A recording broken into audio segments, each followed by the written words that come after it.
Good morning everyone. Today we will discuss about the electrical power. So let's see what is the electrical power. Children, you must have often seen that when you buy a bulb from the market, a number is written on the top of the bulb, next to which W is written. Here W stands for watt. But have you ever thought what this W actually represent? So let's discuss about this W. Now look at both these glowing bulbs.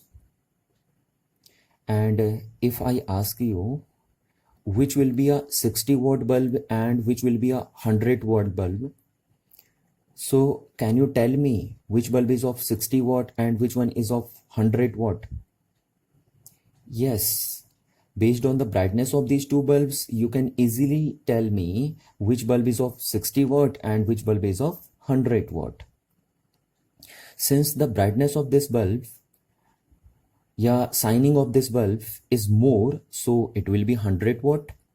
And since the signing a brightness of this bulb is less, so it will be 60 watt. So children, 100 watt bulb means a bulb which done 100 joule work in 1 second. And 60 watt bulb means a bulb which done 60 joule work in 1 second.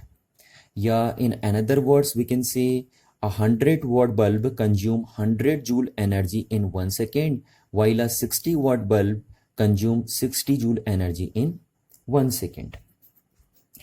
And here we are able to say this because that energy and work are same things. So that's why here we can use work, here we can use energy. Both are same things. So let's define the electrical power. Now the electrical power of a device. Electrical power of a device is the work done by the device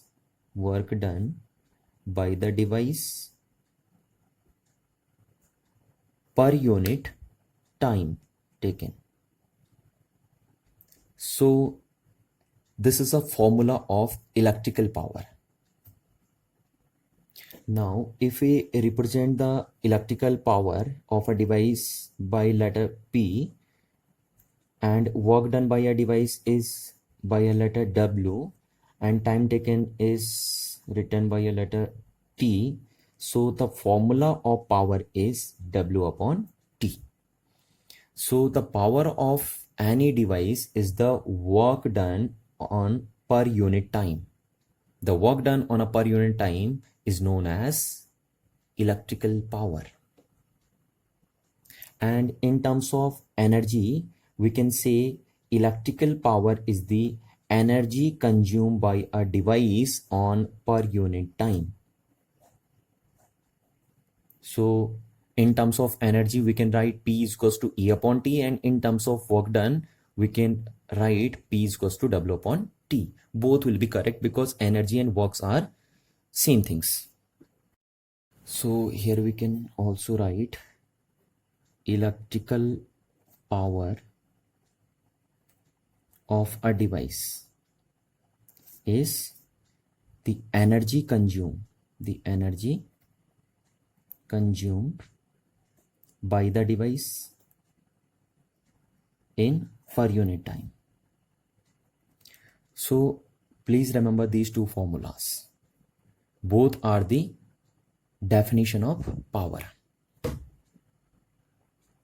तो देखिए मैंने आपसे क्या कहा कि कोई भी device जितना इलेक्ट्रिकल वर्क डन करेगी पर यूनिट टाइम में, वही वर्क डन पर यूनिट टाइम उस डिवाइस की इलेक्ट्रिकल पावर बोली जाएगी, है ना। या आप ऐसे कह सकते हैं कि कोई भी डिवाइस कितनी एनर्जी कंज्यूम करता है पर यूनिट टाइम में, जितनी भी कोई डिवाइस एनर्जी कंज्यूम करेगा पर यूनिट टाइम में, वही एनर्जी पर यूनिट टाइम उस डिवाइस की इलेक्ट्रिकल पावर बोली जाएगी। चलिए अब बात करते हैं पावर के यूनिट के, ना। SI यूनिट ऑफ पावर, ठीक है, इसकी बात करते हैं हम।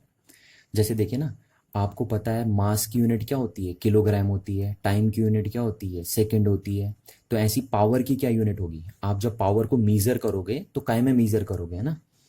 तो पावर की यूनिट बना रहे हैं हम कि पावर का मीज़रमेंट आप किस यूनिट में करोगे। तो देखिए आप इसकी यूनिट बना दीजिए, इसकी यूनिट बना दीजिए, तो इसकी यूनिट डिसाइड हो जाएगी, है ना। तो आपको इसकी एसआई यूनिट बनानी है तो आप इसकी एसआई यूनिट देखेंगे। तो वर्क की एसआई यूनिट क्या होती है, देखिए वर्क की एसआई यूनिट होती है जूल, अपॉन टाइम की एसआई यूनिट होती है आपकी सेकेंड। ठीक है, तो इसकी एसआई यूनिट आपने बना दी, इसकी एसआई यूनिट आपने बना दी, और joule per second is known as watt. क्या बोलते हैं हम जूल पर सेकेंड को, जूल पर सेकेंड को हम वॉट बोलते हैं। ठीक है, तो watt is joule per second. So here we can say SI unit of power is watt. ठीक है, पावर की एसआई यूनिट क्या होती है, वॉट होती है ना। तो अब आपको पता चल गया, देखिए कि इस बल्ब में जो W लिखा था इसका मीनिंग क्या है ना। इसका मीनिंग है कि ये बल्ब की पावर 7 वाट है। इस बल्ब की पावर कितनी है, 7 वाट है, ये मतलब हुआ इसका। अच्छा, अब देखिए अगर मैं बोलूँ 1 वाट क्या होता है, 1 वाट की डेफिनेशन मेरे को बताइए ना। तो आपको 1 वाट की डेफिनेशन बनानी है तो आप इसको भी 1 कर दीजिए और इसको भी 1 कर दीजिए। कर दिया हमने। अब देखिए हम क्या बोलेंगे कि अगर सपोज कोई बल्ब 1 जूल वर्क करता है 1 सेकेंड में, तो इसका मतलब है कि उस बल्ब की पावर 1 वाट है ना। तो इसको हम लिख लेते हैं, देखिए कि if a bulb do 1 joule work in 1 second then it's power is said to be 1 watt. या in another word we can say कि if a bulb consume 1 joule energy in 1 second then it's power is said to be 7 watt. And here if this bulb is of 7 watt, here if this bulb is 7 watt, it means this bulb consume 7 joule energy in 1 second, so its power will be 7 watt.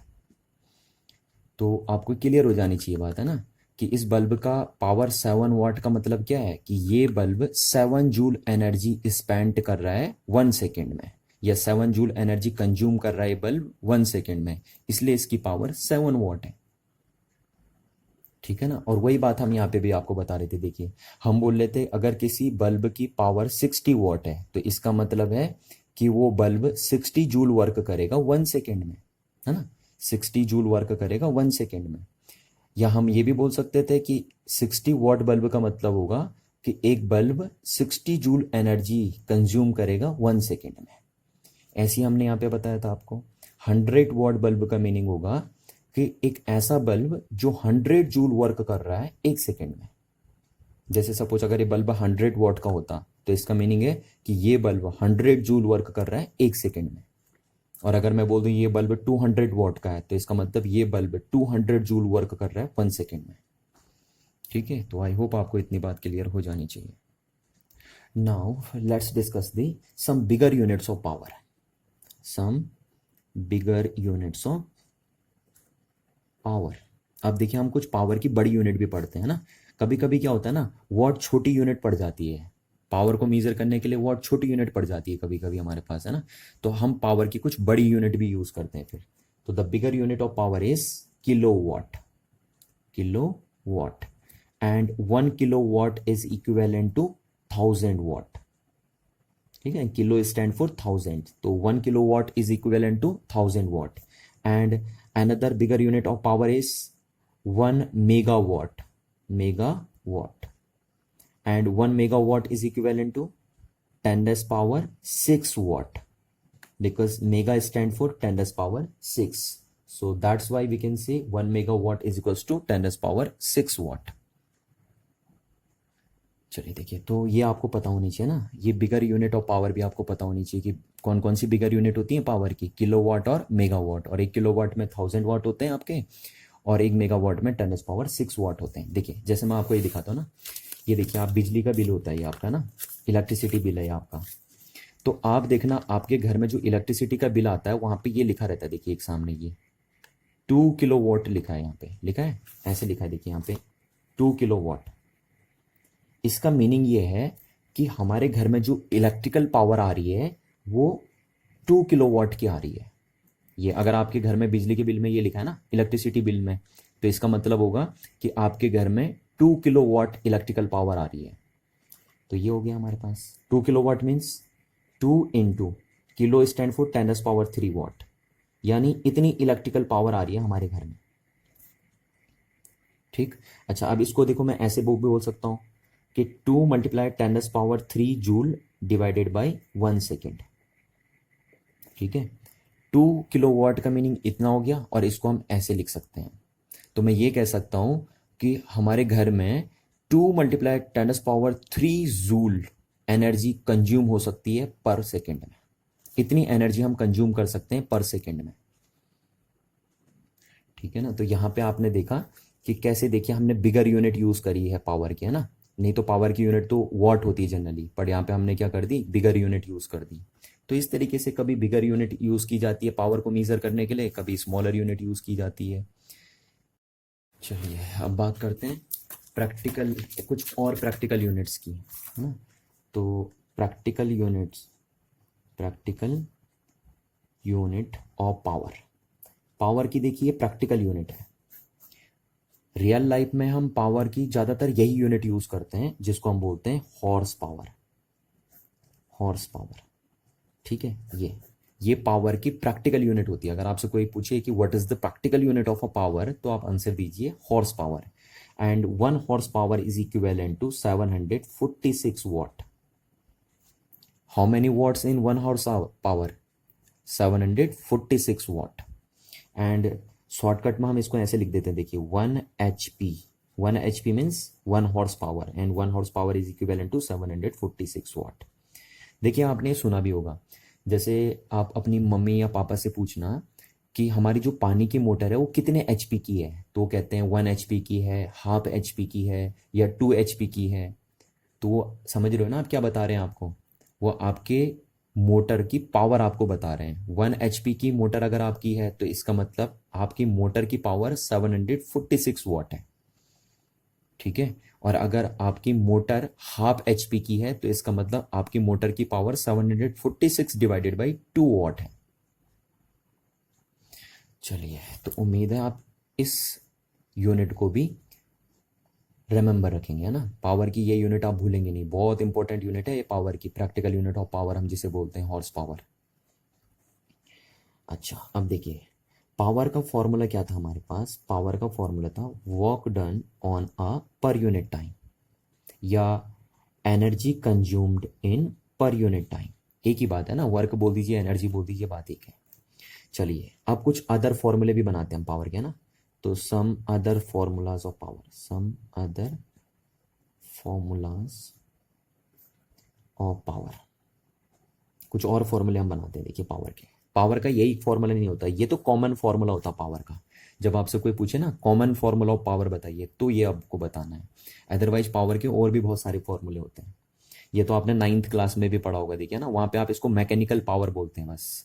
यहाँ पे मैं इसको क्या बोल दे रहा हूँ, electrical power. देखिए अगर ये मैकेनिकल वर्क होगा तो ये मैकेनिकल पावर हो जाएगी, अगर ये इलेक्ट्रिकल वर्क होगा तो ये इलेक्ट्रिकल पावर हो जाएगी। इस बात का आपको ध्यान रखना है बस, है ना। ये अगर मैकेनिकल एनर्जी है तो मैकेनिकल पावर, इलेक्ट्रिकल एनर्जी है तो इलेक्ट्रिकल पावर, है ना। जो एनर्जी होगी उससे वो वाली टाइप की पावर बनेगी। चलिए अब और फॉर्मूले देखते हैं हम, ना। तो P इक्वल्स टू हमने लिखा W/T। अब देखिए मैंने आपको अभी इलेक्ट्रिसिटी में जस्ट रिसेंटली बताया था, the electric potential is equal to work done on per unit charge. आपने पढ़ा था ना, what is the electric potential? Electric potential is the amount of work done on a per unit charge, है ना। Unit charge पे जो work done होगा उसको इलेक्ट्रिक पोटेंशियल आप बोलते हैं, और इस पोटेंशियल को आप वोल्टेज के नेम से भी कॉल करते हैं, वोल्टेज भी बोलते हैं आप इसको, है ना। तो W इक्वल्स टू क्या हो जाएगा, therefore W equals to Q into V। Now if we put the value of W from this equation to this one, then we will get P is equals to Q into V upon T, and since we know this is the charge on per unit time, and we well know the charge on per unit time is known as electric current, ये भी हमने आपको बताया था। देखिए आपको the flow of charge on a per unit time is known as electric current, so that's why here we can write Q upon T is I and into V। so this is another formula of electrical power। अब देखिए क्या है ना, जब आपसे कोई पूछे कि पावर का फॉर्मूला बताइए, है ना, कॉमन पूछे, वो बोले पावर का फॉर्मूला बताइए, तो आप ये वाला बताइए, W/T। पर अगर आपसे कोई पूछे इलेक्ट्रिकल पावर का फॉर्मूला बताइए, तो फिर आप ये बताइए P=V/I, क्योंकि इसमें इलेक्ट्रिसिटी वाली फीलिंग है। देखिए इस फॉर्मूला ये भी है, ऐसा नहीं कि इलेक्ट्रिकल पावर का फॉर्मूला ये नहीं होगा, ये होगा बिल्कुल, है ना। पर आप ये क्यों बताएंगे, क्योंकि इसमें इलेक्ट्रिसिटी वाली फीलिंग है। देखिए क्योंकि वो आपसे इलेक्ट्रिकल पावर पूछ रहा है ना, तो इसमें इलेक्ट्रिसिटी वाली फीलिंग है, क्योंकि देखिए इसमें क्या है, करंट है, वोल्टेज है। करंट वोल्टेज कहाँ होती है, इलेक्ट्रिसिटी में होती है ना। तो इसलिए इलेक्ट्रिकल पावर का फॉर्मूला ये हो गया आपके पास, ठीक है ना, ये ध्यान रखेंगे आप, है ना। फॉर्मूला ये भी है, बट कह रहा हूँ ये बोलेंगे तो ज़्यादा अच्छा लगेगा, क्योंकि इसमें इलेक्ट्रिसिटी वाली फीलिंग है आपके पास। तो एक पावर का फॉर्मूला ये बना, एक आपके पास ये बन गया, है ना। और भी बना सकते हैं हम। देखिए अब देखिए क्या है, सिंस हम जानते हैं V=I/R, ओम्स लॉ से हम जानते हैं ना, ये क्या था, ये आपका ओम्स लॉ। तो हम और भी फॉर्मूले पावर के बना सकते हैं। देखिए सिंस V=IR, तो अगर हम यहाँ V=IR पुट कर दें तो क्या हो जाएगा, देखिए V के सामने I/R पुट कर दें, then we will get P=I²/R। So now this is another formula of power. देखिए पावर का फॉर्मूला ये भी होता है आपके पास, ठीक। तो ये थर्ड फॉर्मूला बन गया आपके पास पावर का। नाउ देखिए अब यहाँ पे देखिए, अगर सपोज यहाँ पे आपने V के सामने IR पुट किया, तो मैं ऐसे भी तो कर सकता था। देखिए सिंस I=V/R, कि I के सामने क्या पुट कर देता, V/R, ये भी तो पुट कर सकता था मैं। तो अगर हम I के सामने V/R पुट करें इस फॉर्मूले में, then we will get P=V/R/V, and so the final result is V²/R। तो ये भी एक फॉर्मूला बन गया देखिए पावर का, है ना। कितने सारे फॉर्मूले बन गए, देखिए ये फॉर्मूला बन गया, ये बन गया, ये बन गया, ये बन गया, सब पावर के फॉर्मूले, ठीक है। तो अब मैं एक साथ लिख देता हूँ। देखिए क्या फॉर्मूले बन गए पावर का। कॉमन फॉर्मूला तो बन गया W/T या E/T, ठीक है ये। अच्छा एक फॉर्मूला आपका और बना पावर का, V/I। अच्छा एक और बना आपके पास I²/R। एक और बना आपके पास देखिए V²/R। इतने सारे फॉर्मूले बन गए देखिए पावर के, सब पावर है आपके पास, ठीक है। अब देखिए कब कौन सा फॉर्मूला लगाएंगे। सपोज आपको वर्क और टाइम गिवन है, तो फिर पावर इस फॉर्मूले से कैलकुलेट करेंगे आप, है ना। और सपोज आपको वोल्टेज और करंट की वैल्यू गिवन है, तो पावर आप इस फॉर्मूले से कैलकुलेट करेंगे। और सपोज आपको करंट और रेजिस्टेंस की वैल्यू गिवन है, तो फिर आप पावर को इस फॉर्मूले से कैलकुलेट करेंगे। और सपोज आपको वोल्टेज और रेजिस्टेंस की वैल्यू गिवन है, तो पावर का ये फॉर्मूला आप यूज करेंगे। और भी देखिए, और भी फॉर्मूले मैं यहाँ पे बना सकता हूँ। देखिए हाँ ध्यान दीजिए, देखिए यहाँ पे बहुत सारे फॉर्मूले बन जाते हैं। P=I²/R, ये एक फॉर्मूला देखिए, है ना। अब देखिए हमने आपको पढ़ाया था सिंस H=I²R/T, ये हमने लास्ट क्लास आपको बताया था। जूल लॉ ऑफ हीटिंग बोलते हैं इसको हम, है ना, जूल लॉ ऑफ हीटिंग। तो यहाँ से हम बोल सकते हैं, देखिए H/T क्या हो जाएगा, यहाँ से इस H/T=I²/R। अब देखिए यहाँ पे I²/R के सामने मैं क्या रख सकता हूँ, H/T। तो देयरफॉर P क्या हो जाएगा हमारा, H/T हो जाएगा। तो यहाँ से H=P/T। देखिए एक फॉर्मूला ये भी बन गया हमारे पास। तो बहुत सारे फॉर्मूले हमारे पास बन जाते हैं ना, बस हमको सिर्फ इंटरकनेक्शन वाले फॉर्मूले याद होने चाहिए, उनसे हम बहुत सारे फॉर्मूले बना सकते हैं। तो ये कुछ इंपॉर्टेंट फॉर्मूले जो मैंने ब्रैकेट्स में लिखे हैं, आपको इनको लर्न रखना है ना, और आपको ये बनाने भी आने चाहिए। यहाँ से देखिए, यहाँ से स्टार्टिंग करी हमने, यहाँ से अगर हमें ये फॉर्मूला पता है बेसिक पावर का जनरल फॉर्मूला, तो उससे हम सब बना सकते हैं। देखिए सबको ड्राइव कर सकते हैं। चलिए अब मैं कुछ इंपॉर्टेंट बात बताता हूँ आपको इस फॉर्मूले का यूज करके। हाँ देखिए मैं बहुत इंपॉर्टेंट बात बताने आपको जा रहा हूँ इस फॉर्मूले का यूज करके, P=E/T का यूज करके। देखिए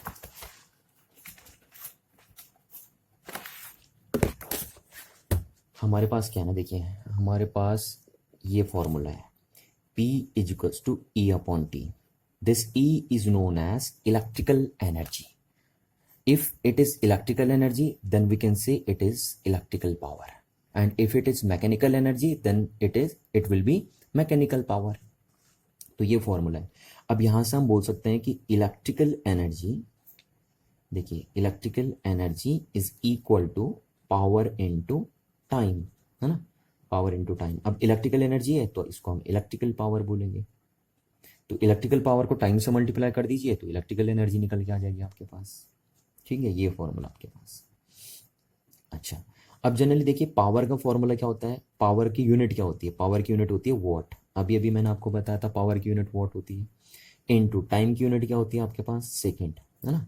तो वॉट सेकंड को आप क्या बोलते हैं, जूल, क्योंकि एनर्जी की यूनिट होती है जूल। तो जूल इज इक्वल टू होता है watt second, and 1 joule is equal to 1 watt 1 second.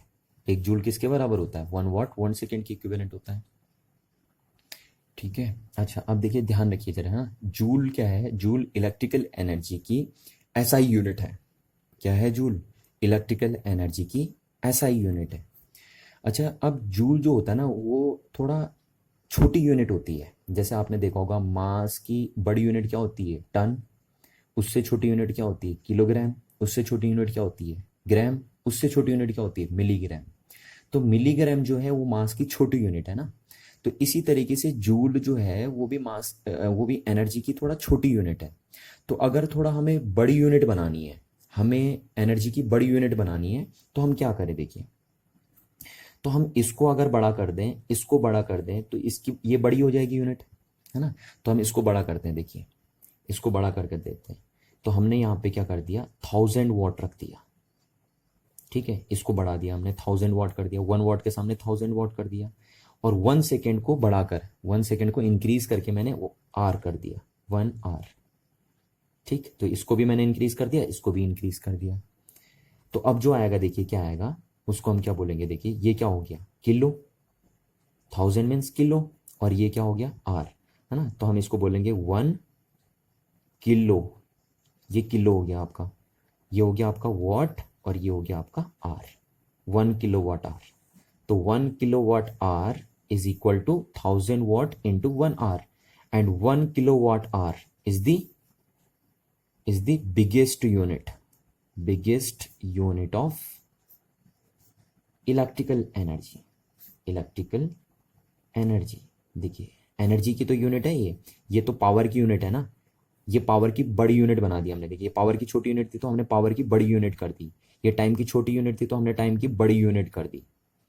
ठीक है, तो जब पावर की बड़ी यूनिट कर दोगे, टाइम की बड़ी यूनिट कर दोगे, तो एनर्जी की भी तो बड़ी यूनिट आ जाएगी आपके पास। देखिए यहाँ पावर की छोटी यूनिट थी, टाइम की छोटी यूनिट थी, तो एनर्जी की भी छोटी यूनिट थी। पावर की बड़ी यूनिट कर दी, टाइम की भी आपने बड़ी यूनिट कर दी, है ना। तो एनर्जी की भी क्या हो जाएगी, बड़ी यूनिट हो जाएगी। And this is known as biggest unit of electrical energy which is known as 1 kilo watt hour. ठीक है, 1 kilo watt hour, and this is also known as commercial unit of electrical energy. Commercial unit of electrical energy.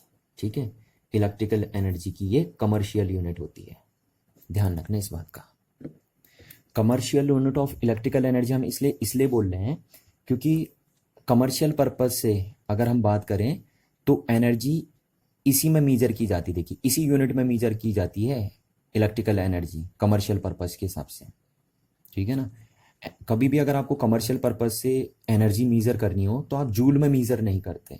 Commercial purpose की energy, electrical energy जब भी measure होती है तो वो measure होती है किलोवाट आवर में।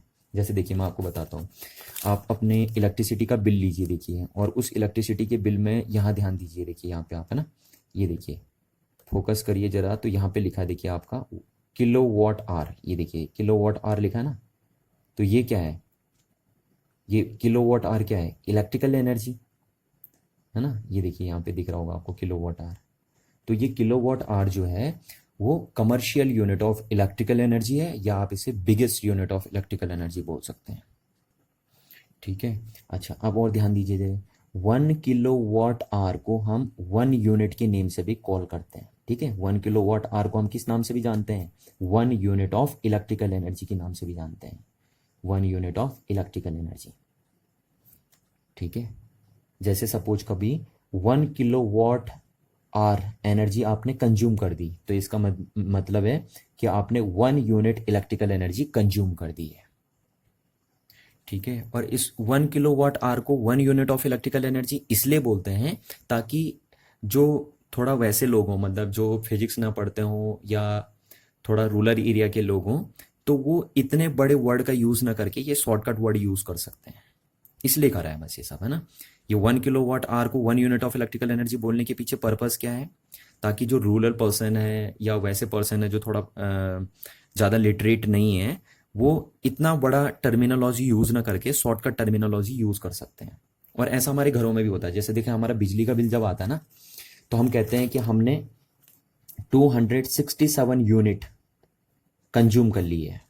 जैसे हमारा बिजली का बिल आया, तो हमने suppose 267 unit electrical energy consume कर ली, इलेक्ट्रिकल एनर्जी कंज्यूम कर ली। तो इसका मीनिंग है कि हमने 267 kilowatt hour electrical energy consume कर ली है। अगर मैं बोल रहा हूँ ना कि मैंने 267 यूनिट इलेक्ट्रिकल एनर्जी कंज्यूम कर ली है, तो इसका मतलब है कि मैंने 267 kilowatt hour electrical energy consume कर ली है। जैसे यहाँ देखिए, आपके बिल का जो यूनिट आती है, यहाँ पे लिखिए ना बिल्ड यूनिट, देखिए बिल्ड यूनिट तो कितनी लिखी है 267।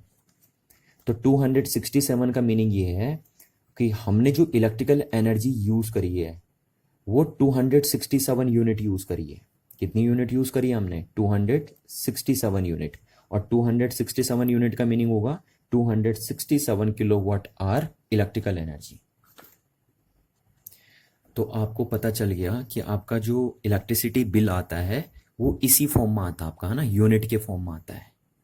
ठीक है ना, ध्यान रखना आपका ऐसे ही आता है। जैसे वो इलेक्ट्रिसिटी डिपार्टमेंट वाले आपसे पूछते हैं कि भैया बताइए आपके मीटर की रीडिंग कितनी है, तो आप कहते हैं कि सर हमने 267 यूनिट कंज्यूम कर ली है। तो 267 यूनिट कंज्यूम करने का मतलब है आपने इतनी इलेक्ट्रिकल एनर्जी कंज्यूम कर ली है। ठीक है, और इसीलिए हम इसको बोलते हैं, इस 1 किलोवाट आवर को हम 1 bro board of trade unit के नाम से भी कॉल करते हैं। किस नेम से भी कॉल करते हैं हम इसे? 1 किलोवाट आवर को बोर्ड ऑफ ट्रेड यूनिट, पूरा नेम है इसका, फुल फॉर्म में यहाँ पे लिख देता हूँ, board of trade unit, trade unit. ठीक है, 1 किलोवाट आवर को और किस नेम से कॉल किया जाता है? बोर्ड ऑफ ट्रेड यूनिट के नेम से भी कॉल किया जाता है। ठीक है, चलिए अब जरा यहाँ पे हम एक चीज़ देखते हैं कि how many joules in 1 kilowatt hour. 1 kilowatt hour में कितने जूल्स होते हैं ना, ये ऑब्जेक्टिव क्वेश्चन पूछा जाता है कभी कभी आपसे। तो यहाँ पे हम इसको भी देख लेते हैं। देखिए 1 किलोवाट आवर को हमें क्या में कन्वर्ट करना है? जूल्स में, कि how many joules in 1 kilowatt hour. तो देखिए आते हैं, चलते हैं। देखिए 1 किलोवाट आवर इज इक्वल 1, देखिए 1 ये लिखा हमने, किलो स्टैंड फॉर 10⁻³ होता है ना, किलो स्टैंड फॉर 10⁻³, और ये हमने लिख दिया what into are.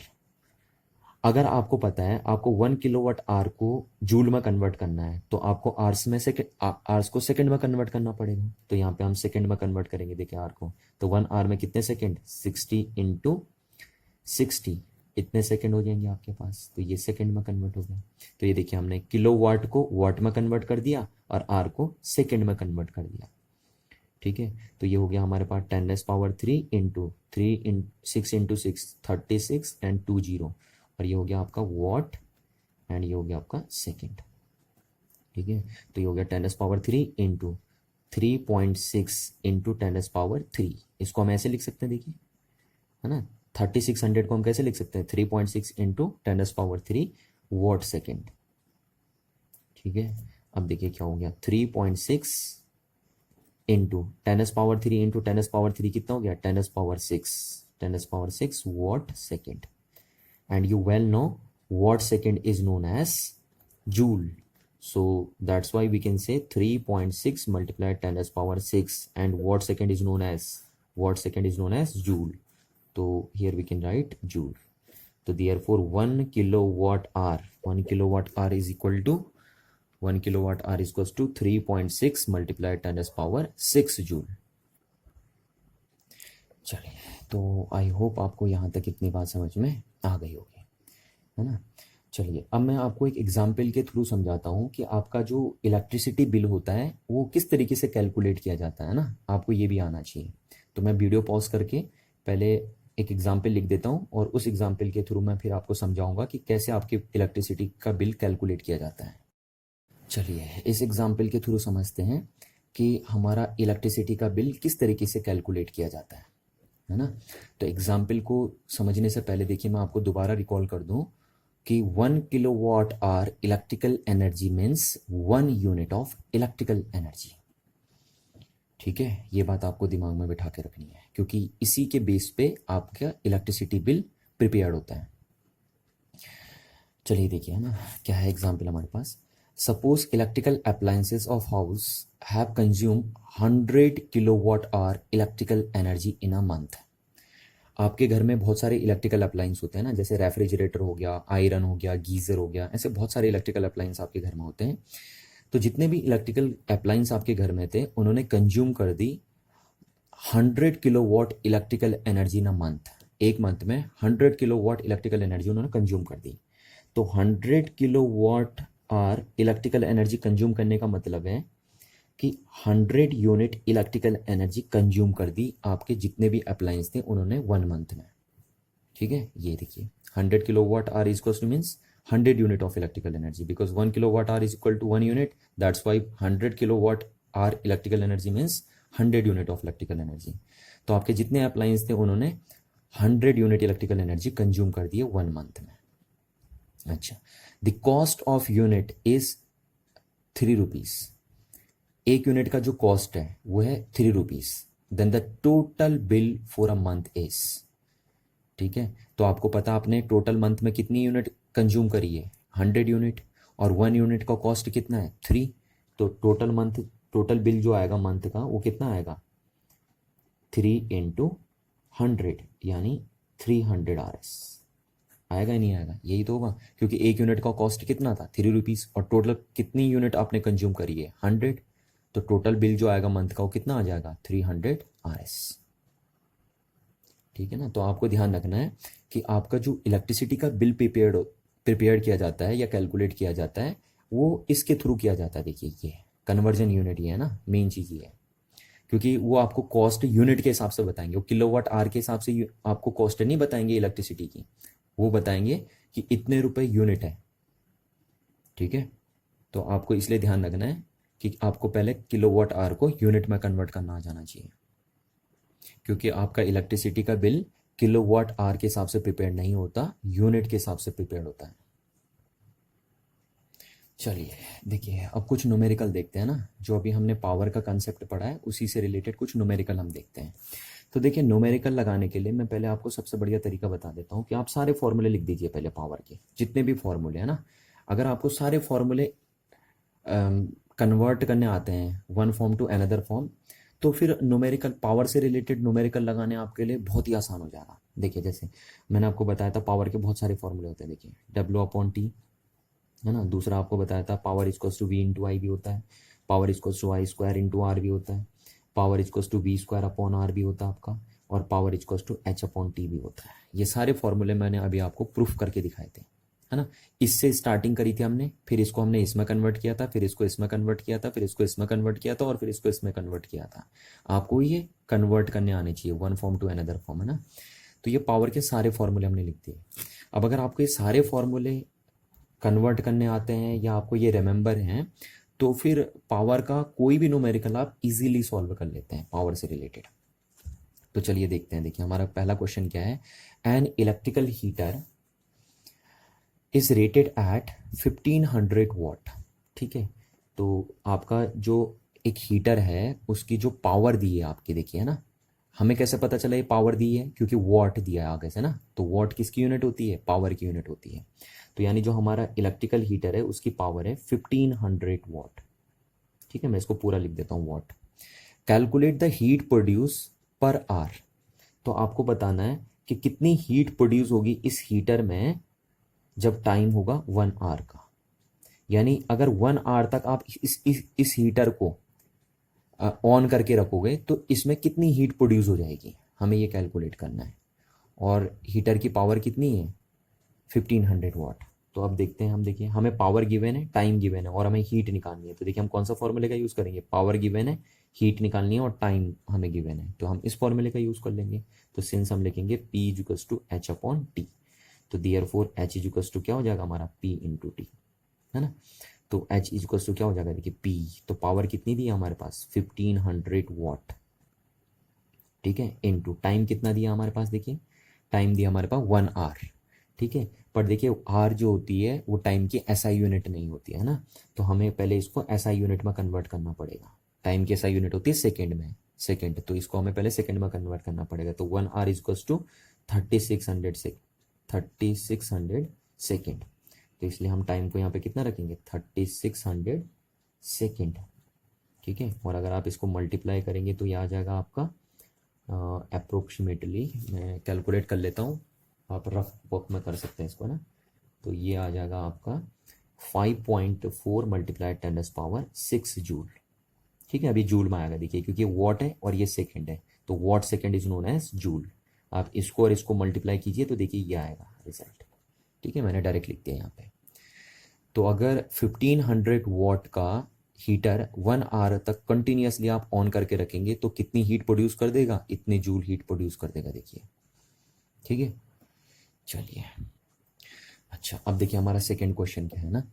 Second question क्या है, an electrical iron is rating of 750 what, W stand for what. तो ठीक है, हमारे पास एक इलेक्ट्रिकल आयरन दिया है और उसकी रेटिंग है, पावर रेटिंग है 750 वॉट। इतने वॉट का है हमारा इलेक्ट्रिकल आयरन। और आपको देखिए ये रेंज याद भी होनी चाहिए ना, आपके घर में जो रियल में इलेक्ट्रिकल आयरन होता है वो इतने ही वॉट का होता है, उसकी पावर इतनी वॉट की होती है। कभी आपसे ऑब्जेक्टिव क्वेश्चन पूछा जा सकता है कि what is the range of power of your electrical iron, तो आपको देना है अप्रोक्सीमेट 700 to 800 वॉट के अप्रोक्सीमेट में होता है।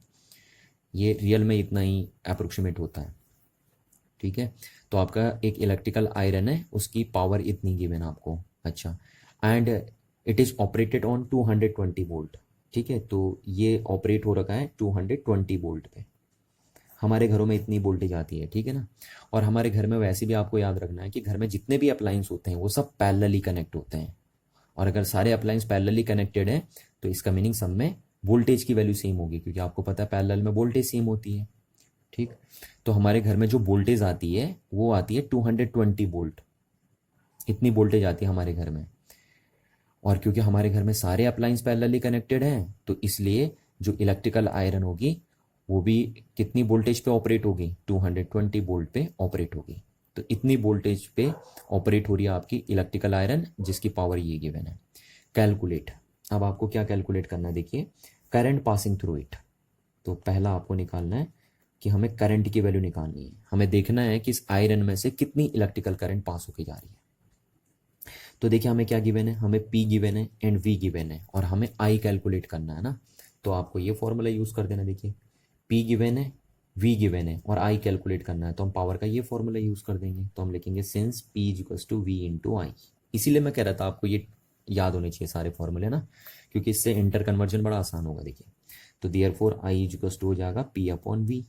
तो P हो गया 750 what divided by 220 volt, zero से जीरो कैंसिल आउट हो जाएगा आपका, एंड आई इक्वल्स टू आपका आ जाएगा ये आएगा आपका, आप इससे डिवाइड करिए तो ये आएगा आपका 3.4 and this is watt and it is volt. तो watt per volt is known as ampere, क्योंकि इसकी एसआई यूनिट है, इसकी एसआई यूनिट है, तो इसकी भी एसआई यूनिट आएगी ना, तो ये एम्पियर में आ जाएगा आपका आंसर।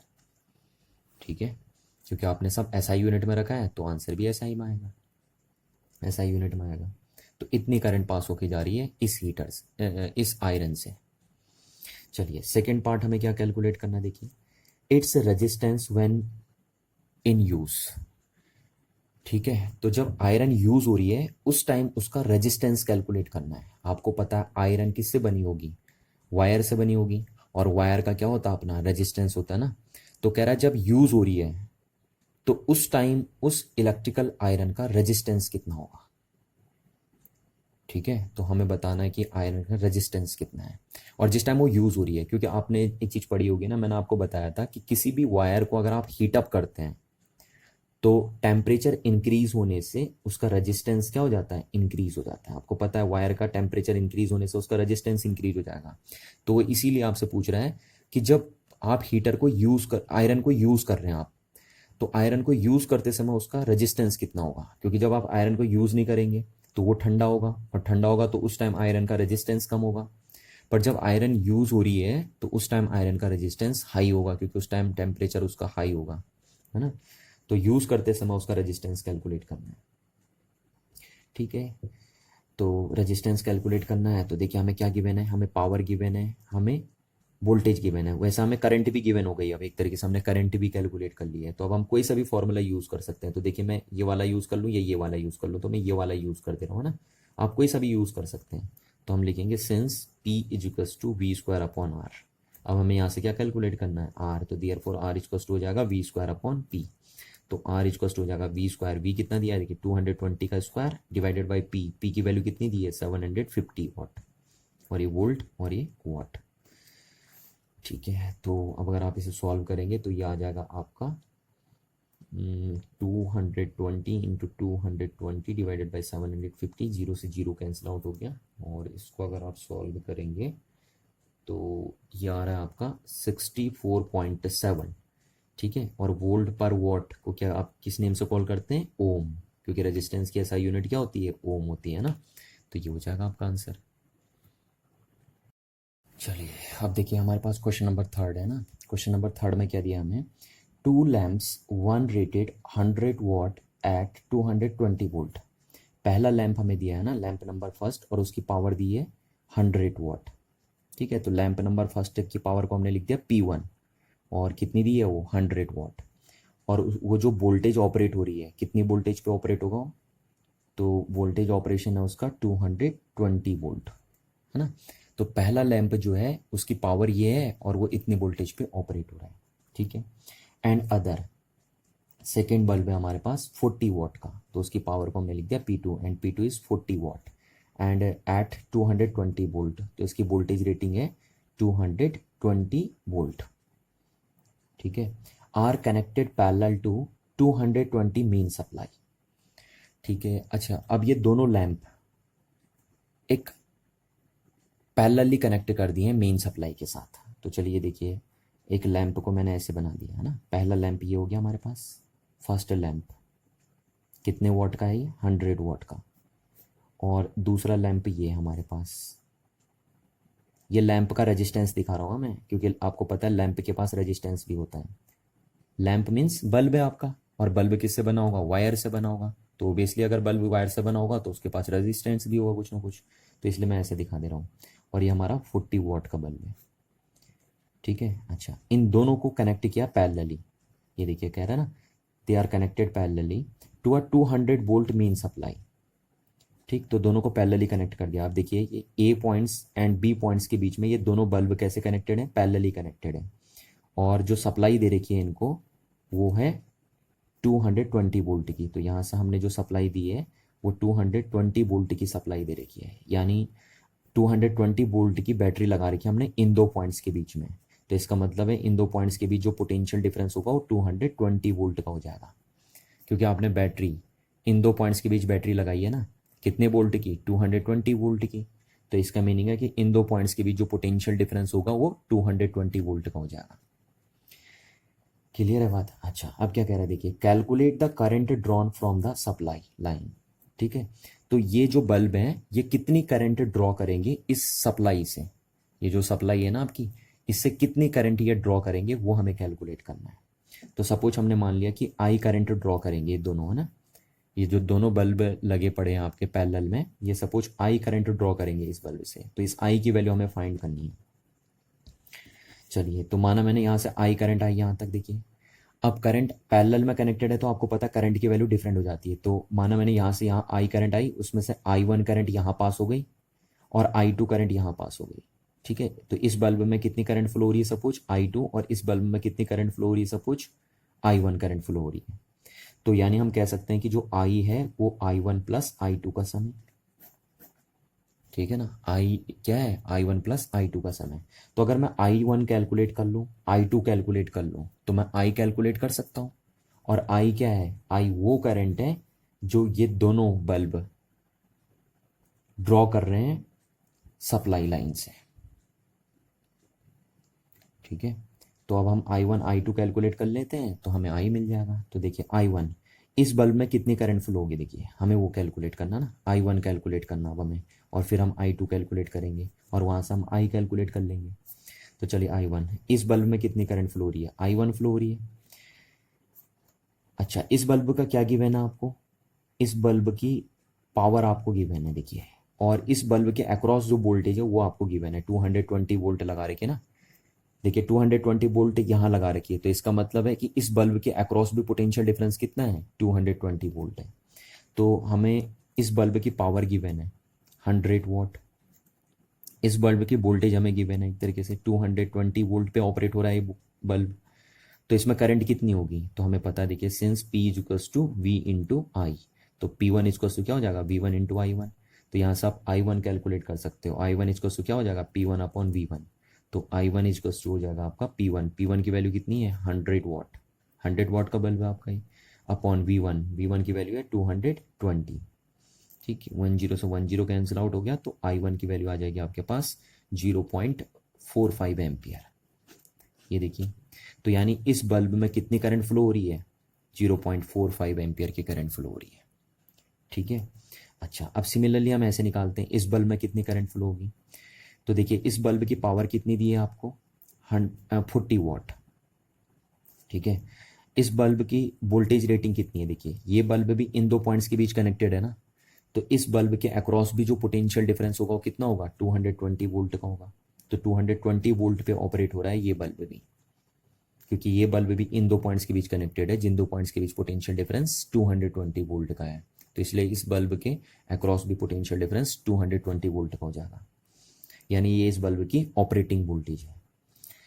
ठीक है, अच्छा अब देखिए क्या होगा, तो इस बल्ब की जो पावर है क्या मैं उसको ऐसे लिख सकता हूँ V2 इंटू I2, है ना, और यहाँ से हम I2 कैलकुलेट कर लेंगे। तो I2 इक्वल्स टू हो जाएगा P2 अपॉन V2।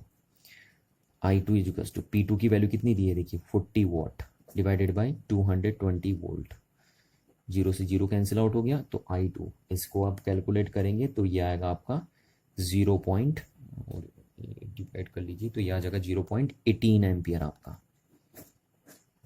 ठीक है, तो फर्स्ट बल्ब जो है वो कितनी करंट ड्रॉ कर रहा है 0.45 एम्पियर की करंट ड्रॉ कर रहा है, सेकंड बल्ब कितनी करंट ड्रॉ कर रहा है 0.18 एम्पियर की करंट ड्रॉ कर रहा है। तो टोटल कितनी करंट ड्रॉ करेंगे दोनों बल्ब जब ये पैरेलल कॉम्बिनेशन में होंगे, तो टोटल इतनी करंट ड्रॉ करेंगे, तो यानी आई इक्वल्स टू हो जाएगा आपका 0.45 ampere plus 0.18 ampere and which is equal to 0.63 ampere. तो टोटली मिलाकर ये दोनों बल्ब इतनी करंट आपकी ड्रॉ करेंगे। अच्छा अब मैं अगर आपसे पूछूं कि इनमें देखिए कौन सा बल्ब ज़्यादा ग्लो करेगा, है ना, तो कौन सा बल्ब ज़्यादा ग्लो करेगा, देखिए ये वाला बल्ब ज़्यादा ग्लो करेगा क्योंकि इसमें करंट की वैल्यू हाई है देखिए, है ना। तो करंट की वैल्यू अगर बल्ब में हाई होती है तो बल्ब ज़्यादा हीट प्रोड्यूस करता है, और ज़्यादा हीट प्रोड्यूस करने से बल्ब ज़्यादा ग्लो करेगा। तो इसलिए ध्यान रखना जिस बल्ब में ज़्यादा करंट फ्लो होगी वो ज़्यादा हीटेड होगा, और ज़्यादा हीट होने से वो ज़्यादा इंटेंस होगा, यानी ज़्यादा ग्लो करेगा। तो इस बल्ब में ज़्यादा करंट फ्लो हो रही है इसलिए ये बल्ब ज़्यादा क्या करेगा, ग्लो करेगा। ठीक है ना, अगर आपसे कोई पूछता है कि कौन सा बल्ब इन दोनों में से ज़्यादा ग्लो करेगा, तो ये वाला बल्ब ज़्यादा ग्लो करेगा जिसकी पावर 100 वॉट है, क्योंकि इसमें करंट ज़्यादा आ रही है। इसलिए नहीं कर रहा, देखिए ये इसलिए ग्लो ज़्यादा नहीं कर रहा कि इसकी पावर 100 वॉट है ना, ये इसलिए ज़्यादा ग्लो कर रहा है क्योंकि इसमें करंट की वैल्यू हाई है। ठीक है ना, क्योंकि ग्लो करना पावर डिसाइड नहीं करता है, ग्लो करने को कौन डिसाइड करता है, करंट। करंट डिसाइड करती है कि कौन ग्लो ज़्यादा करेगा कौन ग्लो कम करेगा। जिस बल्ब में करंट की वैल्यू जितनी ज़्यादा होगी वो बल्ब उतना ज़्यादा ग्लो करेगा, और जिस बल्ब में करंट की वैल्यू जितनी कम होगी वो बल्ब उतना कम ग्लो करेगा। चलिए देखिए ये क्वेश्चन ना दूसरे मेथड से भी सॉल्व हो सकता है आपका। ठीक है, एक मेथड तो हमने ये कर दिया, एक मेथड और भी है हमारे पास इसको सॉल्व करने का। देखिए कैसे कर सकते थे आप, है ना, आप ऐसे भी कर सकते थे। देखिए कि पहले आप इस बल्ब का रेजिस्टेंस कैलकुलेट कर लीजिए। कैसे कैलकुलेट करेंगे इसका रेजिस्टेंस इस बल्ब का, क्योंकि इस बल्ब की पावर आपको गिवन है। ठीक, इस बल्ब के अक्रॉस जो पोटेंशियल डिफरेंस है वो कितना है वो आपको गिवन है, तो आपको वोल्टेज की नॉलेज है कि इस बल्ब में वोल्टेज कितनी है, इस बल्ब की पावर कितनी है, तो आप इस बल्ब का रेजिस्टेंस कैलकुलेट कर सकते हैं इस फॉर्मूले से, R equals to V square upon P से। ठीक है, इस फॉर्मूले के थ्रू आप क्या कर सकते थे, इस बल्ब का रेजिस्टेंस कैलकुलेट कर सकते हैं। अच्छा सिमिलरली देखिए आपको इस बल्ब की पावर गिवन है, इस बल्ब के अक्रॉस वोल्टेज गिवन है, तो वोल्टेज गिवन है पावर गिवन है, तो आप इस बल्ब का भी रेजिस्टेंस कैलकुलेट कर सकते हैं इस फॉर्मूले से। ठीक है, अच्छा अब आप दोनों बल्ब का रेजिस्टेंस आपको अगर पता चल गया तो आप फिर इनका इक्विवेलेंट रेजिस्टेंस निकाल दीजिए। ठीक है, इक्विवेलेंट रेजिस्टेंस। और जब आपके पास इक्विवेलेंट रेजिस्टेंस आ जाएगा तो आप इस फॉर्मूले का यूज करके टोटल करंट निकाल सकते हैं। Correct, total current equals to total voltage upon total resistance. तो यहाँ से भी आप कर सकते हैं। देखिए करके दिखाता हूँ मैं आपको, है ना। देखिए पहले जैसे हम पहले बल्ब का रेजिस्टेंस निकाल लेते हैं, तो सेकंड मेथड से कर रहा हूँ मैं इसी क्वेश्चन को आपका। ठीक है, तो resistance of first bulb is क्या हो जाएगा, देखिए आपका resistance of first bulb is V square upon P1। तो इक्वल्स टू कितना हो जाएगा, देखिए फर्स्ट बल्ब के अक्रॉस वोल्टेज कितनी है 220 वोल्ट और उसका स्क्वायर अपॉन पावर कितनी दी है फर्स्ट बल्ब की 100 वॉट।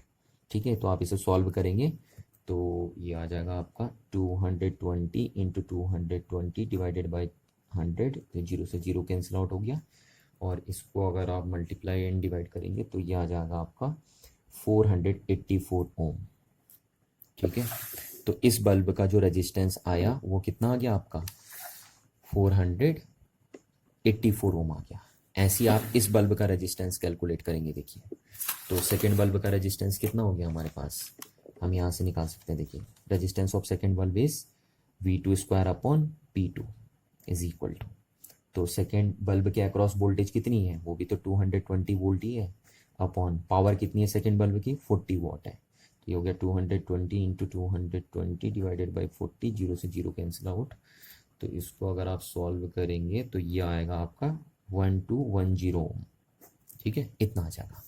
तो इन दोनों बल्ब का रेजिस्टेंस आपने कैलकुलेट कर लिया। देखिए इस बल्ब का रेजिस्टेंस कितना है आपका 484 ओम, और इस बल्ब का रेजिस्टेंस आया आपका 1210 ओम। ठीक है, तो दोनों बल्ब का रेजिस्टेंस आपने निकाल दिया। तो अब हमारे पास सर्किट ऐसे बना सकते हैं। देखिए हम सर्किट, फर्स्ट बल्ब का रेजिस्टेंस कितना आ गया और ये सेकेंड बल्ब है ना, तो इस बल्ब का रेजिस्टेंस हो गया हमारे पास 484 ओम और इस बल्ब का रेजिस्टेंस हो गया 1210 ओम। अब मैं उस सर्किट को ऐसे बना सकता हूँ। देखिए 220 वोल्ट की बैटरी लगी है, ऐसे बना सकता हूँ ना। इस सर्किट को मैं ऐसे बना सकता हूँ क्योंकि इस बल्ब का रेजिस्टेंस आ गया ये और इस बल्ब का रेजिस्टेंस आ गया आपका ये, तो हमने ऐसे कर दिया इसको। अच्छा, अब आप यहाँ से इन दोनों का इक्विवेलेंट रेजिस्टेंस निकाल सकते हैं। ये आ गए आई करंट है ना, और इसमें से करंट जा रही थी I1 या I2 या। अब देखिए हम इनका इक्विवेलेंट रेजिस्टेंस निकाल लेते हैं। तो इनका इक्विवेलेंट रेजिस्टेंस कैसे निकलेगा, पैरेलल में कनेक्टेड है, तो पैरेलल में इक्विवेलेंट रेजिस्टेंस कैसे निकालते हैं आप, R1 into R2 divided by R1 plus R2। So R1 की वैल्यू कितनी है आपके पास 484 इंटू R2 की वैल्यू है 1210 डिवाइडेड बाई 484 प्लस 1210। तो R इक्विवेलेंट आएगा आपका यहाँ से, अगर आप इसको सॉल्व करेंगे तो ये आ जाएगा आपका 345.7 ओम। ठीक है, इसको सॉल्व करके आ जाएगा आपका। चलिए, तो इक्विवेलेंट रेजिस्टेंस यानी इन दोनों का टोटल रेजिस्टेंस कितना आ गया आपका 345.7 ओम। तो इन दोनों के बदले का हम एक लगा सकते हैं ना। ये देखिए 220 वोल्ट की बैटरी है और इन दोनों के बदले का हमने एक लगा दिया 345.7 ओम, क्योंकि इन दोनों का इक्विवेलेंट यही तो बन रहा है। तो अगर इन दोनों का इक्विवेलेंट रेजिस्टेंस ये है तो इसका मतलब इन दोनों को मैं रिप्लेस कर सकता हूँ एक सिंगल रजिस्टर से, जिसकी वैल्यू कितनी होनी चाहिए 345.7 ओम। ठीक हो गया, तो ये हो गया हमारे पास। तो अब यहाँ से बताइए कितनी करंट आएगी सर्किट में, तो करंट का फॉर्मूला हो जाएगा total voltage upon total resistance, है ना, टोटल या इक्विवेलेंट रेजिस्टेंस जो भी आपको बोलना है। तो वोल्टेज की वैल्यू है 220 वोल्ट अपॉन इक्विवेलेंट रेजिस्टेंस कितना आपका 345.7 ओम। तो इसको अगर आप सॉल्व करेंगे तो अगेन ये आएगा आपका 0.63 एम्पियर। ठीक, तो आप ऐसे भी सॉल्व कर सकते थे इस क्वेश्चन को और आप ऐसे भी सॉल्व कर सकते थे इस क्वेश्चन को। आपको जो अप्रोच अच्छी लग रही है आप उस अप्रोच से इस क्वेश्चन को सॉल्व कर सकते हैं। अब हम देखते हैं अपना नेक्स्ट क्वेश्चन। नेक्स्ट क्वेश्चन है देखिए हमारा, an electrical bulb draw a current 0.8 ampere. ठीक है, आपका एक बल्ब है जो कितनी करंट ड्रॉ कर रहा है 0.8 एम्पियर की करंट ड्रॉ कर रहा है, एंड मार्क्स ऑन 250 वोल्ट। ठीक है, और ये जो आपका बल्ब है वो ऑपरेट हो रहा है 250 वोल्ट पे, है ना, यानी इसको इतनी वोल्टेज सप्लाई हो रही है on the average 8 hours a day. और आपका ये जो बल्ब है वो डेली 8 आवर्स ग्लो कर रहा है। ठीक है, डेली 8 आवर्स क्या कर रहा है ये बल्ब आपका ग्लो कर रहा है। ठीक है। उसके बाद क्या पूछा देखिए आपसे, if the energy cost Rs 3 पर किलोवाट आर, जो आपकी इलेक्ट्रिकल एनर्जी की कॉस्ट है वो है Rs 3 रुपीज़ पर किलोवाट आर, यानी आपको 1 किलोवाट आर इलेक्ट्रिकल एनर्जी का 3 रुपीज़ पे करना पड़ रहा है। तो calculate the monthly bill for 30 days. ठीक है, तो अब हमें पता करना है कि हमारा जो मंथली बिल होगा वो कितना आएगा, हमें उसे कैलकुलेट करना है। तो देखिए, अगर हमें ये पता करना है कि हमें मंथली कितना बिल पे करना पड़ेगा, तो उसके लिए पहले हमें ये पता करना पड़ेगा कि हमने मंथली कितनी इलेक्ट्रिकल एनर्जी कंज्यूम कर ली है। क्योंकि जब हमें ये पता चल जाएगा कि हमने मंथली कितनी एनर्जी कंज्यूम कर ली है, तभी हम बता सकते हैं कि हमारा इलेक्ट्रिसिटी का बिल कितना पे करना पड़ेगा हमें। ठीक है, तो अब अगर हमें मंथली इलेक्ट्रिकल एनर्जी कैलकुलेट करनी है कि हमने मंथली कितनी इलेक्ट्रिकल एनर्जी कंज्यूम की है, तो उसे पता करने के लिए हमें पहले ये पता करना पड़ेगा कि हमने डेली कितनी इलेक्ट्रिकल एनर्जी कंज्यूम करी है। क्योंकि जब हमें ये पता होगा हमने डेली कितनी इलेक्ट्रिकल एनर्जी कंज्यूम करी है, तभी हम ये बता सकते हैं कि हमने मंथली कितनी इलेक्ट्रिकल एनर्जी कंज्यूम करी है। तो चलिए पहले देखते हैं कि हमने डेली कितनी इलेक्ट्रिकल एनर्जी कंज्यूम की है। ठीक है, तो अब एनर्जी कैसे निकालते हैं, देखिए एनर्जी का फॉर्मूला होता है पावर इनटू टाइम। ठीक है, एनर्जी का फॉर्मूला है पावर इनटू टाइम। तो अब हमें टाइम तो पता है कि डेली बल्ब कितने घंटे जल रहा है, देखिए डेली बल्ब 8 घंटे जल रहा है ना, पर हमें पावर नहीं पता है बल्ब की। तो अगर हमें पता चल गया कि बल्ब की पावर कितनी है, तो हम बता सकते हैं कि बल्ब की एनर्जी कितनी है। ठीक है, तो पावर देखते हैं, अब हम पहले पावर निकालते हैं। तो पावर इक्वल्स टू क्या होगा, वोल्टेज इनटू करंट, क्योंकि हमें वोल्टेज गिवन है, करंट गिवन है, तो हम पहले बल्ब की पावर निकालते हैं। तो P इक्वल्स टू हो जाएगा, देखिए V की वैल्यू हो गई 250 इंटू आई की वैल्यू होगी 0.8 एम्पियर। तो यहाँ से आप P इक्वल्स टू निकाल सकते हैं। P इक्वल्स टू आ जाएगा आपका 200 वाट। ठीक है, क्योंकि पावर की यूनिट क्या होगी, वाट होगी। तो ये बल्ब जो है वो 200 वाट का है आपका। ठीक है, क्योंकि इसकी करंट रेटिंग अगर ये है, वोल्टेज रेटिंग ये है, तो इसकी पावर रेटिंग ये होनी चाहिए, फिर 200 वाट है। ठीक, अच्छा अब ये 200 वाट का बल्ब आप डेली कितने घंटे जलाते हैं, 8 घंटे जलाते हैं ना, तो ये डेली कितनी इलेक्ट्रिकल एनर्जी कंज्यूम करेगा।